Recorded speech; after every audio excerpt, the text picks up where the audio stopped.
Udah. Edo. Oke. Assalamualaikum warahmatullahi wabarakatuh.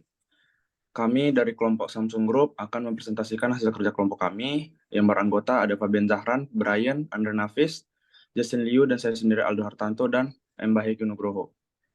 Saya akan menjelaskan Samsung Global Supply Chain tentang profil Samsung. Samsung merupakan salah satu perusahaan teknologi terkemuka di dunia. Samsung berfokus pada berbagai produk elektronik termasuk smartphone, televisi, peralatan rumah tangga, dan perangkat elektronik lainnya. Samsung Indonesia telah beroperasi di Indonesia selama bertahun-tahun dan memiliki beragam produk yang disesuaikan dengan kebutuhan pasar lokal. Ada beberapa Samsung produk yaitu handphone, earbuds, washing machine, air conditioner, tab, smartwatch, vacuum cleaner, microwave. Dan ada refrigerator, laptop, kamera, gaming monitor, proyektor, CCTV, speaker, Samsung Gear, dan cooktops, dryer, dishwasher, wall oven. Next. Selanjutnya saya akan menjelaskan mengenai competitive advantage dari Samsung. Yang pertama ada product innovation. Samsung terus berinvestasi dalam penelitian dan pengembangan memungkinkan mereka untuk menghadirkan produk-produk yang lebih inovatif. Selanjutnya ada produk diversification, di mana produk dari Samsung yang sangat luas dan beragam membuat Samsung mampu dalam menjangkau berbagai pasar yang ada di dunia. Next. Yang ketiga itu ada produk quality. Samsung terus berfokus pada kualitas tinggi dalam desain dan produksi produknya, sehingga kualitas Samsung telah membantu membangun reputasi Samsung sebagai merek yang dapat diandalkan. Selanjutnya ada production scale. Samsung memiliki fasilitas produksi yang besar sehingga memungkinkan mereka untuk menghasilkan produk dengan biaya yang lebih rendah. Selanjutnya ada partnership. Samsung sering kali menjalin kemitraan dengan perusahaan lain dalam berbagai industri seperti Google, Intel, dan berbagai perusahaan lainnya. Selanjutnya ada marketing and branding. Upaya pemasaran yang kuat dalam investasi dalam membangun merek global telah membantu Samsung memperoleh pengakuan dan kepercayaan dari pelanggan di seluruh dunia. Next.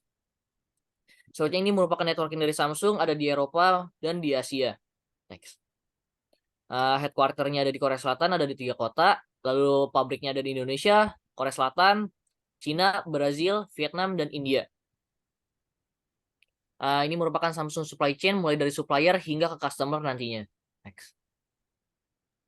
Untuk selanjutnya ini merupakan Samsung Global Digital Logistics. Jadi sebagai penyedia layanan IT nomor satu di Korea, Samsung memiliki program bernama Samsung SDS. SDS ini merupakan logistik dia yang berbasiskan dengan teknologi, yang mana seluruh logistik dia terintegrasi dengan teknologi itu sendiri. Next. Ya, di sini ada fiturnya. Yang pertama ada integrated platform yang mereka menamakannya dengan nama Selo. Kedua ada global networking dan ketiga end-to-end services. Next. Berikut ini ada Global Logistics Freight Forwarding Service. Mereka menyediakan 3 jenis, yaitu yang pertama ada Air Freight, yang kedua ada Sea Freight, dan Multimodal Transport. Next. Ya, ini berikut ini ada jalur diagram dari Global Logistics Samsung itu sendiri. Next. Berikut merupakan teknologi implementasi yang digunakan Samsung dalam menghadapi pandemik. Yang pertama menggunakan artificial intelligence, di mana Samsung memberikan solusi berbasis AI yang dinamakan healthcare teknologi. Selanjutnya ada Samsung Knox. Samsung Knox memberikan kenyamanan sekaligus keamanan bagi para perusahaan untuk menggunakan mobile teknologinya. Next. Kemudian saya akan menjelaskan ekspor mechanism of Samsung. Next. Samsung akan mengekspor produk dari Indonesia khusus Jakarta, yaitu melalui jalur udara dari Bandara Soekarno-Hatta ke negara tujuan yaitu Greece dan bandara tujuan yaitu Athena International Airport. Next. Yaitu berikut adalah produk spesifikasi yang akan diekspor, yaitu Samsung S23, yaitu sebanyak 1000 piece. Next. Transportasi yang akan digunakan oleh Samsung yaitu melalui jalur udara. Alasannya itu dikarenakan negara tujuan yang akan diekspor tidak berhubungan dengan Indonesia, dengan begitu menggunakan jalur udara. Serta karena produk yang dikirimkan berupa produk elektronik. Lalu kelebihan dari menggunakan jalur udara yaitu yang pertama efisiensi, kemudian kecepatan pengiriman, dan juga meminimalkan resiko kerusakan. Next.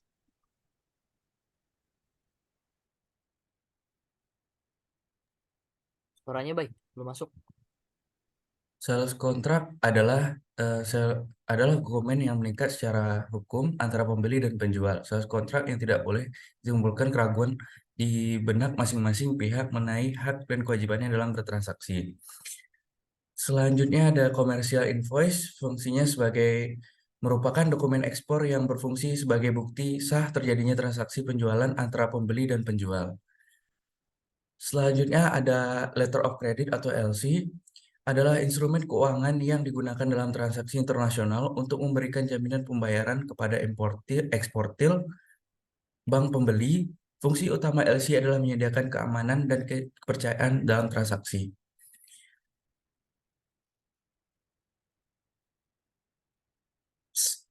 Selanjutnya ada pemberitahuan barang ekspor. Pemberitahuan barang ekspor atau PEB adalah dokumen resmi yang digunakan dalam proses ekspor bertujuan untuk mencatat nilai barang, menghitung pajak, bea keluar, serta memberi informasi kepada pemerintah terkait kegiatan ekspor.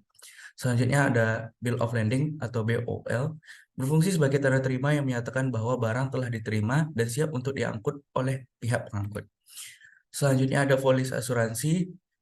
Polis asuransi adalah perjanjian dan kontrak sebagai bukti pengalihan risiko dari tanggung jawab peserta kepada penanggung jawab pada penanggung. Selanjutnya ada packing list. Packing list adalah dokumen yang digunakan dalam perdagangan internasional. Ini memberikan eksportir dan perusahaan ekspedisi internasional dan penerima barang akhir informasi tentang kiriman. Selanjutnya ada Certificate of Origin atau CO, dokumen yang digunakan untuk dalam perdagangan internasional untuk mengidentifikasi negara atau suatu produk. Selanjutnya ada quality statement. Fungsi dari quality statement adalah menyatakan komitmen suatu organisasi dalam menjaga dan meningkatkan kualitas suatu produk, layanan, dan prosesnya. Selanjutnya ada Bill of Change.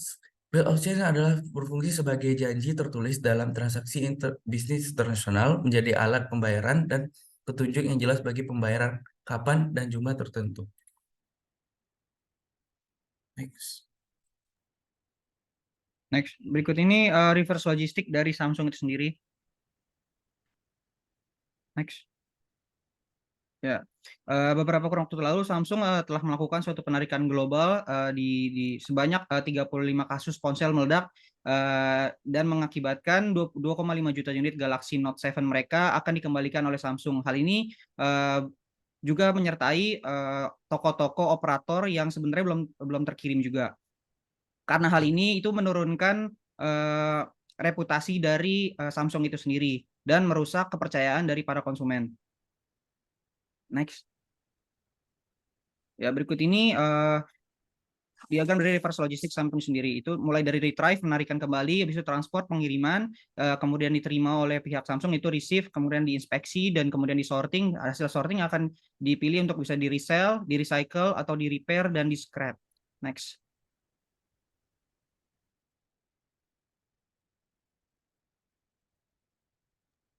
Kemudian saya di sini akan menjelaskan tentang Samsung Salvage Outdated Product. Di sini Samsung menyediakan layanan program yang disebut dengan Samsung Care, yang dimana program ini bertujuan untuk membantu para pengguna Samsung untuk memperbaiki produk elektronik milik konsumen mereka. Kemudian dalam sustainability report ini dilaporkan bahwa Samsung mendaur ulang produk mereka dengan cara memberikan sistem tukar tambah. Next. Di sini saya akan menjelaskan tentang Samsung Recycling and Reuse. Perusahaan Samsung melakukan recycle dan reuse melibatkan penggunaan produk elektronik bekas seperti smartphone atau perangkat elektronik lainnya, dan pemrosesannya mereka menjadi bahan baku yang dapat digunakan kembali dalam produksi produk baru. Next. Di sini ada program daur ulang Samsung, ada pertukaran telepon, ada kertas pembungkus ramah lingkungan, dan ada program daur ulang loop tertutup untuk sampah plastik. Next.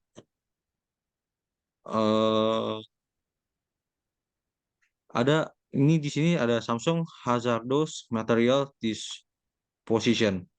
Samsung telah dengan cermat mengelola bahan-bahan berbahaya dalam produknya. Beberapa langkah yang diambil Samsung untuk mengelola bahan berbahaya itu caranya itu ada pengumpulan limbah elektronik, kemudian ada pengelolaan limbah berbahaya, dan pengelolaan limbah. Next. Kemudian Samsung TDM, di mana ini bertujuan untuk meningkatkan efisiensi sistem transportasi, mengurangi permintaan perjalanan, atau mempromosikan pilihan transportasi yang lebih efisien dan dapat membantu dunia usaha mengurangi penggunaan kendaraan pribadi. Next. Kemudian ada About Samsung TSM, itu di mana suatu pendekatan untuk meningkatkan efisiensi sistem transportasi yang sudah ada tanpa perlu investasi besar dalam pembangunan infrastruktur barunya. Next. Oke, terdapat beberapa moda transportasi yang dapat digunakan untuk ekspor, yaitu yang pertama sea shipping dengan jalur laut, yaitu biaya yang dibutuhkan sebesar $6.759 dengan estimasi 30-40 hari. Kemudian yang air shipping, biaya yang harus dibayar dalam mengirim produknya yaitu sebesar 3 juta rupiah dengan estimasi pengiriman 5 hari. Next. Lalu terdapat untuk yang jalur darat, dan biasanya pengiriman lintas ini membutuhkan waktu yang lama. Dan untuk combination shipping, yaitu strategi yang menggabungkan beberapa moda transportasi baik laut, darat, dan udara. Next. Jadi untuk pengiriman yang cocok untuk ekspor produk Samsung, yaitu dengan metode combination shipping. Next. Ilustrasinya yaitu pengiriman dari Cikarang ke Soekarno-Hatta dan dari Soekarno-Hatta ke Bandara Atina. Dan total biaya yang dibutuhkan yaitu 3.700.000. Next. Sekian presentasi dari kelompok kami. Terima kasih.